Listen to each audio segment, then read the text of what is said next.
Hello and welcome back to Substream News. As you can tell, I'm somewhere new. I'm in Saigon, Ho Chi Minh City, the capital of Vietnam, and I'm here for GM Vietnam Web3 Blockchain Gaming Conference, and I'm super excited. I'm going straight after I record this. So without further delay, let's get this video underway. We've got 9 stories today, and the first one is drone deliveries. If you haven't heard of Amazon Prime Air, it's basically what it says on the tin.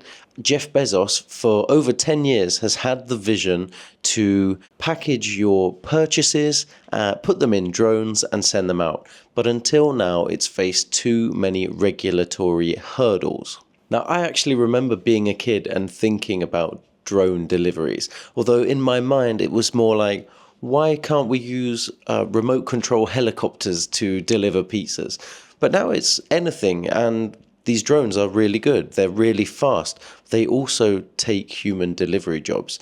And I think there is an ethical consideration to consider here when it comes to drone deliveries. Would you rather have your delivery come by a drone the same day and pay extra for it, or come the next day or in 2 days but protect a human job who would come deliver it to you? For some people, the immediacy and urgency of their purchases overcomes their ethical responsibility to other people and protecting jobs. Well, why is it in the news? Well, there's the good news for Amazon Prime Air is they have received federal approval in the US to fly their drones further. They had some small drone delivery operations, but what they required in the past was a spotter. Actually needed someone who could visibly see the drone at all times.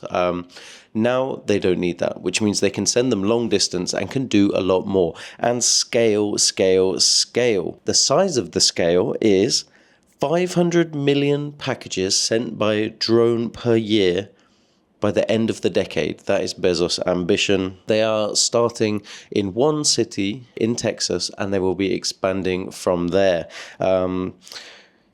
So let me know in the comments, what do you think? Let's move on. Okay, now I don't use Twitter. I try and limit my social media use as much as possible. But there's a good reason I don't use Twitter, now called X, is that when you go on it, it's just pretty gross. There's OnlyFans girls doing their thing, promoting on every comment, on every post.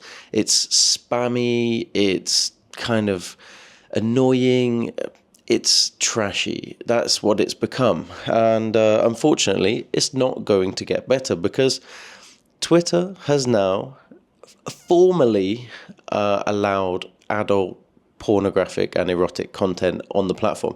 Now, people did it anyway, didn't stop anyone, but now it's actually in the company policy. So what does that say? Well, the official statement is, we believe that users should be able to create, distribute, and consume material related to sexual themes as long as it is consensually produced and distributed. Sexual expression, visual or written, can be a legitimate form of artistic expression.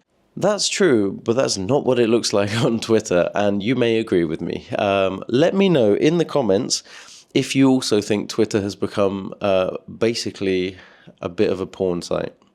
Anyway, let's move on to something a bit cleaner. Welcome to late stage capitalism. Doesn't it feel good? No, not really, because soon your orange juice won't even be orange, and that's dystopian. Have you seen the movie Interstellar?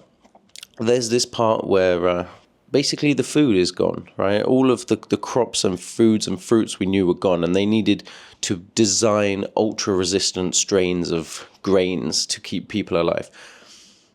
That is a reality that can happen and does happen. Foods, like animals, can be made extinct, and over time they will be, because overproduction and disease and climate change can kill off fruit and vegetables and grains.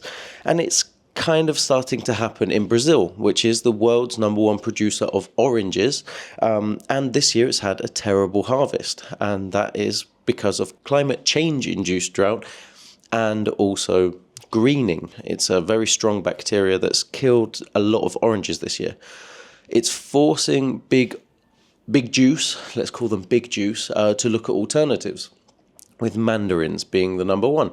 So, with the cost of oranges going up around 30-40%, it looks like they may switch to mandarins. So enjoy your mandarin juice, because that is the future we're looking at. Are you bothered? I don't really drink orange juice, but I think if I was a regular OJ drinker, I would be pretty annoyed. But the point of this story, and why I've included it and why I'm sharing it, is that this is a symbol of our future, and it's dystopian. It literally comes from sci-fi movies, to see plants struggling due to climate change, and that's on us. Okay, let's talk about work. So last year, the Pew Research Center revealed that 60% of US workers didn't ask for a pay rise when they changed jobs. 30% did, and 10% can't remember. Why join the survey? I don't know, but if you don't ask, you don't get. That's the whole point, right?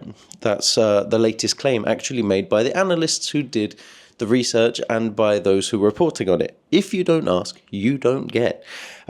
So they said that in the cases where you have two colleagues in the same department doing the same job but being paid differently, in most cases it is simply that one of them asked to be paid higher when being hired, or requested a salary review and asked for more pay, and the company said yes, and the other person didn't, and it's that simple. So you might be thinking, hey, do my colleagues earn more than me for the same work? You might be thinking, I could get more money. So here are 4 hot tips that we've put together based on this news. Just want to help you out because we care so much here at Substream. So number 1, be prepared with stats and evidence before approaching your boss for a pay rise. That's number 1. Number 2, request a formal salary review, but never mention a colleague's name or their pay. Of course, if you know you're being paid differently from your colleagues, you probably had a chat with them and discovered it the hard way. So don't mention them. It won't look good on you. It just doesn't reflect well. Number 3, be willing to change positions or take on more responsibility in exchange for a pay rise. It's kind of a fair trade. If the company is not flush, they may want to ask a bit more of you to give you more money, which kind of fair enough. And the best technique of all, really, this is the one that I encourage, and I've encouraged people to do in the past. Start applying for other jobs. Find a job you'd actually really want to do that pays more and apply for it. Get out there. When you're not at work, apply for jobs, or on your break, your lunch time, whatever. Find a better job that pays more. And if you actually really like the job you have now, simply find a job that pays more and present that job offer with a higher salary to the company you work at now, and use it as leverage to get a pay rise. And then you still have a plan B. You can jump ship and may go on to a better job with better pay, better terms, flexibility, and you may not realize that right now your job is not treating you as well as it should. Let's go to the next story. This little red logo here, that's YouTube. YouTube can change lives, and YouTubers can change lives. And from all of us here at Substream News, we want to say a massive congratulations to one YouTuber who has changed many lives, has inspired a generation, and is doing incredible things. Of course, we're talking about Mr. Beast. He is a beast, and he is YouTube's #1 subscribed channel. He has overtook the person who was in first place. Now he's all there on his own, and he's going to extend that lead because he is a phenomenal YouTuber. He's a good person who does good things. He's generous. I'm going to stop, adoring him more, but massive congratulations from us. Of course, we are a new and young startup, and we want to have success on YouTube too, and why not take inspiration and pay homage to those who've done it bigger and better than we could ever imagine. Kudos, Mr. Beast. Okay, for those of you who were watching last episode and the episode before, we were talking about ads and how YouTube has introduced unskippable ads and have bugged their own code to stop ad block working and throws people to the end of the video. So it basically messes up anyone using ad block or trying to use ad block on YouTube videos. Well, now it's Instagram who are in on the act, and some of you may have already experienced, while watching Reels, unskippable ads. So how does it work? Well, you scroll, you watch a video, you laugh, you double tap your thumb, and then, oh, what's this? Oh, I can't scroll. You're stuck. For 15 seconds, you have an unscrollable, unskippable ad in Reels. Where does it end? Well, after 15 seconds, you just continue. For me, that wouldn't work. If I play a mobile game and I'm forced to watch an advert, I just put my phone down on the table and I count. Because there's always a timer, 15, 30, 60 seconds. I just count. I don't want to be advertised to. I just don't like it. It's kind of annoying. I know what I like, and I don't like terrible mobile games that just look cheesy and cringy. So the same applies to Instagram. If you are scrolling, do you really want to be advertised to for 15 seconds? I'm going to flip the concept here and say, actually, I think this is a good thing. And I know that there's a mental health kind of app called Calm that forces you to stop what you're doing. It stops you from using your apps or scrolling on a browser, using a browser, and forces you to take a moment of calm. And I think you can set how long that is. So I would like to see these new adverts as that kind of concept. Imagine you take that 15 seconds to look around, stop doom scrolling and think, I could be using my time better. That's what I want to encourage you to think about when you are faced with these unskippable Instagram Reels. Do I need to be sat here scrolling Instagram? Could I be using my time better? Could I read a book, go for a walk, make something to eat, drink some water, message a friend, tell someone I love them? Okay, another one here referencing an old video. Well, a few months ago, we talked about how the FDA was looking into different applications for illegal drugs and PTSD sufferers, and basically how things like MDMA, acid, mushrooms could help sufferers of PTSD. Well, unfortunately, the MDMA trials will not be going ahead. The FDA has confirmed that those applications were rejected. We don't know anything about acid or mushrooms yet, but MDMA has been rejected as a PTSD clinical drug in the US. Let's move on. Nice quick one. In the future, I fully expect to see more abandoned, non-traditional buildings repurposed for human habitation. What do I mean by that? I mean, populations are exploding, rent prices are out of control in the West, and there are still a lot of abandoned buildings out there waiting to be retrofitted or renovated.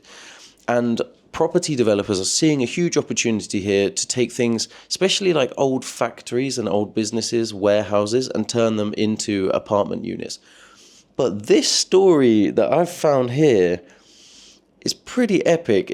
They've done something quite architecturally unique here, and I really like it, and I'd love to see more like it. So here's what it is. An apartment complex in Indianapolis, Indiana, went viral earlier this year when a real estate and investment firm shared a post on Twitter that called it one of the most unique residential conversions. What is it? Well, the apartment complex is called Stadium Lofts, and it's a former baseball stadium.